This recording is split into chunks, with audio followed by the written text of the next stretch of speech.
Think about it. You're negotiating all the time, asking for a raise, buying a car, even just figuring out what's for dinner.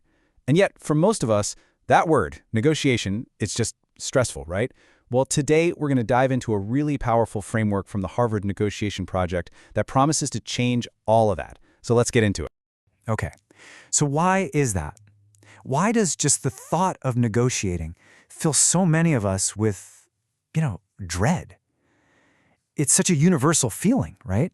That knot in your stomach when you know you've got to ask for what you want. You're afraid you'll either get taken advantage of or you'll come off as way too aggressive. And really, here's the heart of the issue. We're basically taught to see any negotiation as a fight.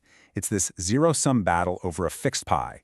If I get a bigger slice, that means you have to get a smaller one. And so it just becomes this battle of wills that more often than not leaves relationships strained and at least one person walking away feeling totally resentful. So, this way of thinking leads us straight into what we can call the common negotiation trap. Let's really dig in and put a name to this thing that so many of us fall into without even realizing it. Okay, so the official name for this is positional bargaining, and it's exactly what you see in the movies, and frankly, it's what most of us do just by instinct. It's simple, right? I state my position, I want $100 for this. You state yours, I'll only give you 50. And then we just dig in our heels. We defend our positions to the death until somebody finally gives in. And the damage here goes way deeper than just some hurt feelings. This whole approach, it's just fundamentally broken. First off, it is super inefficient. You waste so much time and energy just defending some arbitrary number instead of, solving the actual problem. It also really endangers relationships, turning potential partners into adversaries.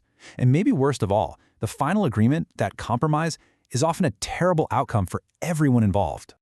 So, when you lay it all out like that, it leads to one pretty obvious thought, right? If our default method is this bad, there has to be a better way. And thankfully, there is. And that better way is called principled negotiation. It's the framework that came out of the Harvard Negotiation Project. And it basically flips the entire script. Instead of haggling over positions, it's a method for deciding things based on their merits. We're talking about playing a completely different game here. And you know what the best part is? This whole powerful method, it's built on just 4 simple but truly revolutionary ideas. And anyone can learn them. Okay, so here they are, your roadmap. Number 1, separate the people from the problem. 2, focus on interests, not positions. 3, invent multiple options for mutual gain. And 4, insist on using objective criteria. I mean, just hearing them listed out like that, it already feels like a much smarter way to do things, doesn't it? All right, so let's break this down. How does this all work in the real world? Well, it all starts by focusing on the human element. These first 2 principles, they're all about how to deal with the messy, emotional human side of any disagreement. And this first one, honestly, it's a total game changer. Be soft on the people, but hard on the problem. The idea is that you're not enemies. You're 2 people sitting on the same side of the table, looking at a shared problem on the other side. So you can attack that problem with everything you've got, but you always treat the person across from you with respect. Be direct about the issue, sure, but don't make it personal. Okay, principle number 2 is about understanding a really crucial difference. Your position, that's what you say you want. But your interest, that's the deep down motivation. It's the why behind the what. And the secret here is to stop arguing about the what and get genuinely curious about the why. And this classic example just illustrates it perfectly. So imagine 2 people are fighting over a single orange. Their positions are clear. I need that orange. That's classic positional bargaining. Now, what's the usual compromise? You just cut it in half, right? Each person gets 50%. But what if you dig deeper into their interests? What if you ask why? You might find out that one person only needs the peel to bake a cake, and the other one just wants the juice for a drink. Suddenly, the solution isn't a compromise at all. It's pure creative problem solving. One gets all the peel, the other gets all the juice. Both of them get 100% of what they actually needed. It's a total win-win.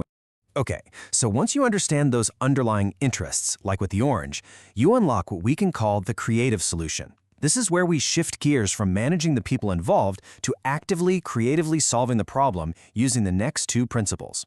And that brings us right to principle number 3, invent options for mutual gain. The core idea here is to expand the pie before you divide it. Don't just get stuck on one solution. Brainstorm, together. Throw out all kinds of ideas, even the crazy ones, without judging them. The goal here isn't to just claim your slice of the pie. It's to work together to make the whole pie bigger, so there's more for everyone. All right, and our fourth and final principle is the thing that keeps this whole process fair and grounded in reality. Instead of deciding an outcome based on who's more stubborn or who can shout the loudest, you both agree beforehand to use some kind of fair, independent standard to guide you. And what this does is it completely shifts the conversation away from a battle of wills and toward a collaborative search for a truly fair outcome. So what does that actually look like? Well, it could be something like the official market value when you're buying a car. Or maybe it's the established industry standards for a salary in a certain role. It could be a professional appraisal for a house, a scientific judgment, anything really. The key is that it's a benchmark that exists outside of either of your personal opinions. Okay, I know what you're thinking. This all sounds great in theory, but what if the other person just won't play ball? What if they're just totally unreasonable? That's where you need what I like to call your ultimate safety net. This is the concept that gives you your real power and confidence in any negotiation. And here it is. Meet your new best friend in any negotiation, your BOTNA. That stands for the best alternative to a negotiated agreement. Now, this is super important. It is not your bottom line. It's your walkaway plan. It is the single best thing you will do if you get up from the table and walk away without a deal. And just knowing what that is protects you from making a really bad deal simply because you feel desperate. Honestly, this might be the single most important question you can ask yourself before you even sit down to talk. So if you're negotiating a salary, what is your BOTNA? Is it that other job offer you have? Is it just staying put in your current role? Is it starting your own company? You have to know the answer. And here's the cool part. You don't just have a BOTNA. You can actively work to make it stronger. So here's how you do it. First, just brainstorm all of your possible alternatives. Then, take the most promising ones and develop them into real, practical plans. And finally, you tentatively pick the single best one. I mean, think about it, right? A job applicant who has 3 other solid offers in their back pocket is in a much more powerful position than someone who has none. And that right there is the key takeaway. Real power in a negotiation doesn't come from being the most aggressive person in the room. It doesn't come from being loud. It comes from having a fantastic plan B.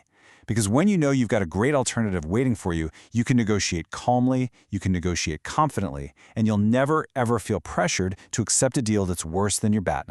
So let's just reframe this whole thing one last time. Negotiation, it's not about winning a fight. It's about working with someone to solve a problem. It's about finding a solution that meets everyone's real interests, guided by fair, objective standards. This is a skill you can learn. It's a mindset you can adopt. So the only question left is, are you ready to give it a try?